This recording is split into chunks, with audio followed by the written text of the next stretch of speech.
vehicle anywhere in the United States with door-to-door service. Just call 855-3-SHIP-IT. They ship vehicles for thousands of auto dealers throughout the country, so you know you can trust them to provide the most reliable auto transport in the industry. And they offer open or enclosed shipping for your precious cargo. Did you see a car online and can't get there? Let Beacon Shipping ship and deliver it right to your door. Need to get your boat from West Palm to Warwick Neck?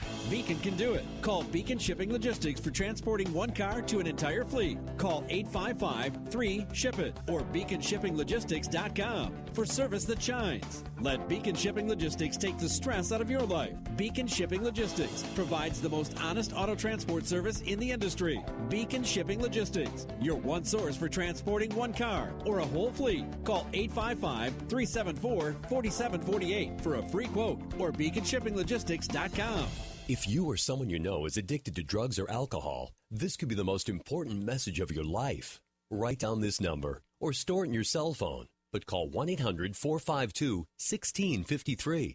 That's 1-800-452-1653. By calling the treatment helpline for drug and alcohol addiction, you can turn your life around. Our advisors will match you with a proven 5-star luxury treatment center that will end your drug or alcohol addiction once and for all. Your future can still be bright. When you call right now, you'll speak to someone who understands what you're going through. Let us help you break your addiction to drugs and alcohol before it's too late. This call is completely confidential, and if you have private insurance, there should be no cost to you. Take 5 minutes of your time and call right now. It may change your life for the better. Call 1-800-452-1653. That's 1-800-452-1653. Call 1-800-452-1653.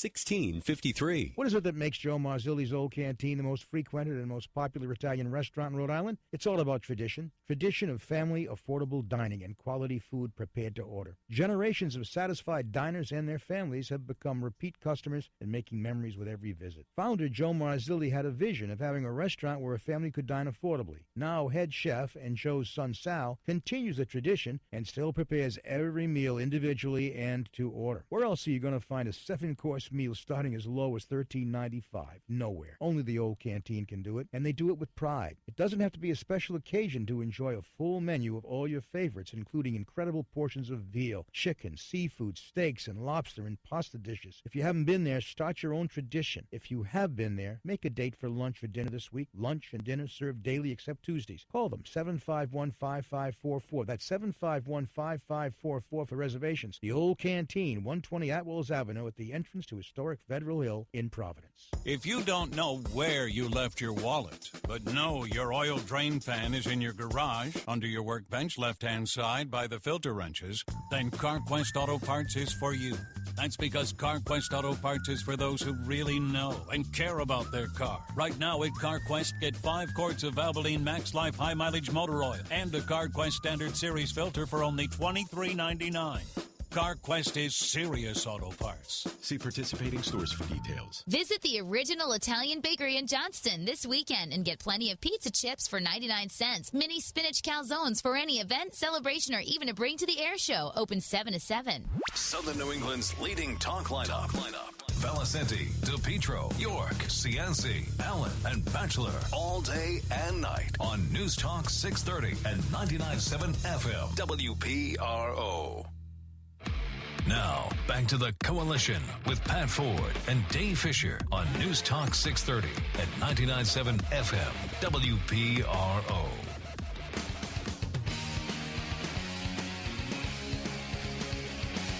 The Coalition, loud and proud, outrage porn free, civilly disobedient radio, Facebook.com/The Coalition Radio, and of course on the mighty Twitter at Coalition_radio, our website, coalitionradio.us.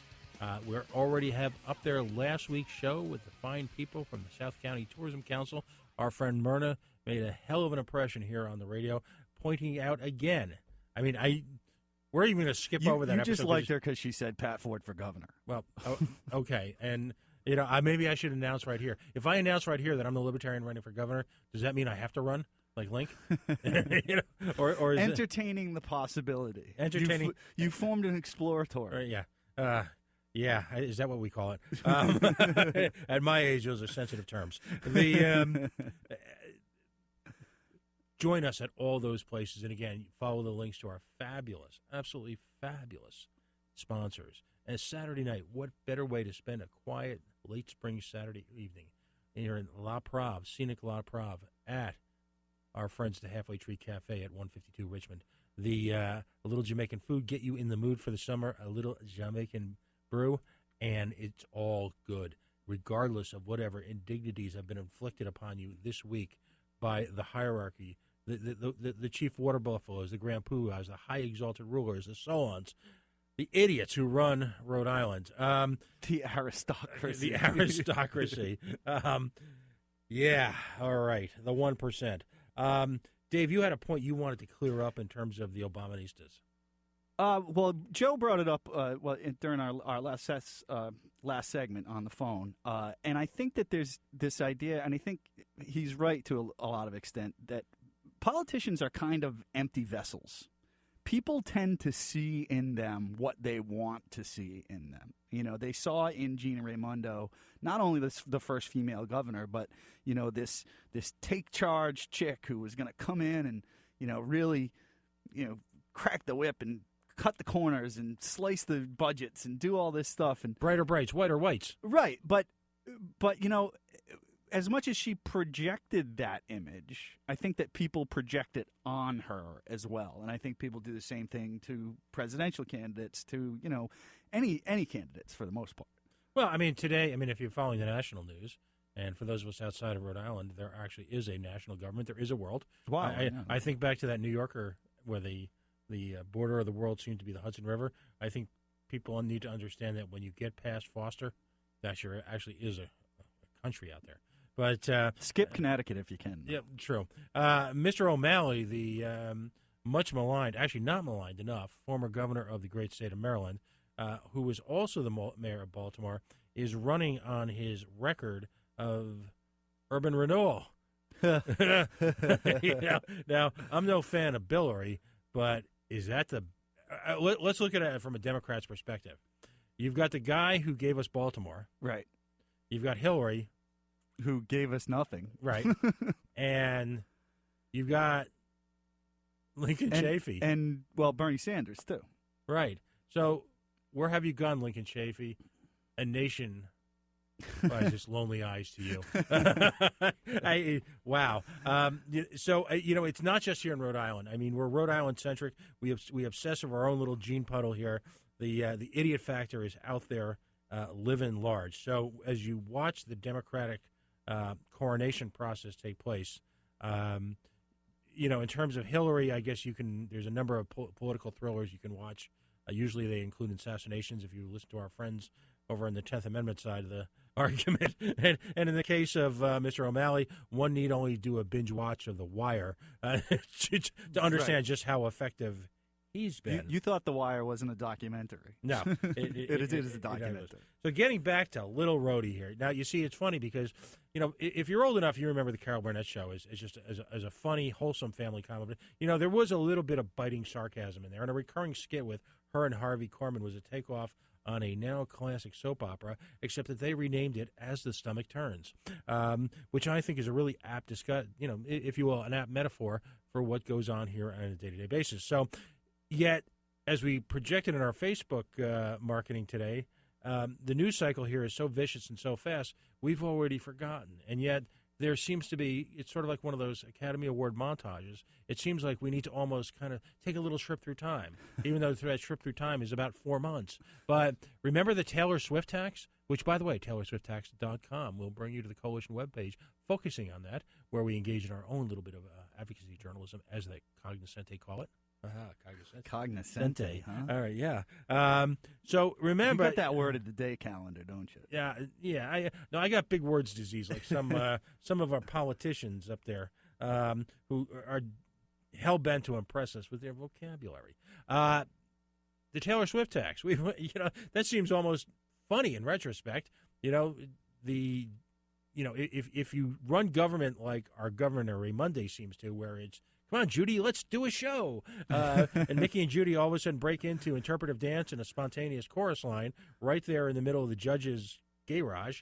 That's what we seem to have here, because that was going to levy a tax on vacation rentals and big fancy houses, and it was going to solve all sorts of problems until they realized that a lot of Rhode Islanders had second homes that it might actually fall. If this is sounding familiar, like a certain toll, just let me know. We're getting there. Yeah. So if all of a sudden the rule of unintended consequences just blew up in this government and this administration's face, and it just, you have to wonder at a certain point if government in Rhode Island is nothing more than a Stooges episode, where if you're a Stooges fan, the epic Stooges show version was the Duck Club, and yeah, I can be a governor. Mo, Larry. Yeah. I mean, you've got. Yeah, I got an idea. Let's do a hotel tax. Yeah, let's do a tax on fancy homes. Okay, that's a ticket. That's and there doesn't seem to be any vetting.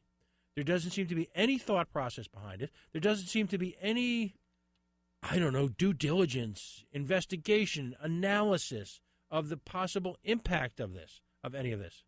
Well, how can we enjoy the unintended consequences if we actually look into these things? I mean, if we actually do the homework and look into these things. This is one of my pet peeves about Rhode Island is and I hate to break this to you, Rhode Islanders, we are not special. Rhode Island is a special place, and there are some very special people here, for sure. But things that work in other places will work here, too. And I can't stand the fact that we tend to look at other states and I don't know, maybe we should wait. Maybe that's not right for Rhode Island. At this point, what they should do is, first of all, go home and shut up and have a timeout. All right, except when you're teaching now, we don't. My wife will understand this joke, but you don't go to the timeout corner. You don't sit in the dunce corner. We call it the uncooperative chair. So Governor Raimondo needs to go sit with Polly Walnuts in the uncooperative chair over there in the corner and think about what they've done. At which point we will assign them a writing episode. I will think about legislation before I introduce it 1,000 times in chalk block letters. No cursive, please, because we don't teach cursive because that diminishes cultural disadvantages here in Rhode Island. So, one thing I will think about. That's what we need to have happen here, because now let's move on to the next hit in the hit parade, where we're number one in Rhode Island with the bullet. And by the way, your point's very well taken. What they should do is just do whatever Massachusetts does a little cheaper. Right. If just whatever Massachusetts, have like 4 or 5 spies, secret agent men, if you will, sitting there. Of course, you can the three tone. Imagine the money we could save. Let's say a dozen. We send a dozen people. All they do is they go up to the Massachusetts legislature. One important point, though: no 3-tone ties allowed. Okay, and shirts are only allowed to be one color. You're not allowed to have the collar be a different color than the shirt, because that'll give you away as a Rhode Islander right away. Right away. That's. And think about what you want to build a stadium. We could tear down the State House and build it right there. Wow. Because we could just have 12 people come back from the Massachusetts legislature and say, hey, this, and this, 10% cheaper. Right. So, and by the way, okay, so, in the time we've got, let's move on to the stadium. Remarkably this week, it seems like the late Mr. Skeffington or somebody in that camp might have been telling a little fibber. Just a little one, so it doesn't really just one? count.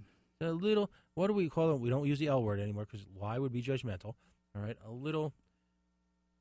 An untruth? No, they don't lie. They massage information. Oh, I see. Okay, yes. So it appears like a fine cut of Kobe beef, grass-fed.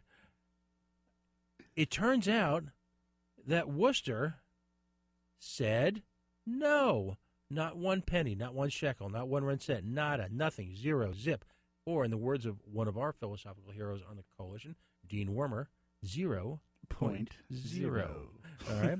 Then you go to that Feinberg, New Bedford, hard by the Riv, and they said, nothing. We will give you nothing, and you will like it, in the words of the immortal Judge Smale. Nothing.